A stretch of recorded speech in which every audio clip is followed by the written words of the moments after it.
Mister Jamdade, मला सांगा साहेब, घरातून बाहेर किती वाजता निघणार आहे?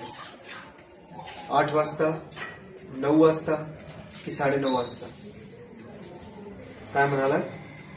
9:30 वाजता? बर. कुठे जाणार आहेत साहेब? वाचनालयाचं उद्घाटन? काम झाल्यावर फोन करतो.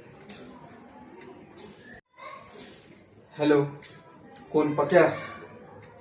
9:20 ला वाचनालयाजवळ उभा राहा. आपल्याला गेम करायचा आहे. आणि हा, आपलं साहित्य घेऊन ये. एखादी गोष्ट विसरलास तर लक्षात ठेव, गाठ माझ्याशी आहे. चल, भेटूया वाचनालयाजवळ. हॅलो, मिस्टर जमदडे, काम झालंय. खोके तयार ठेवा, माणूस पाठवतो. थँक्यू.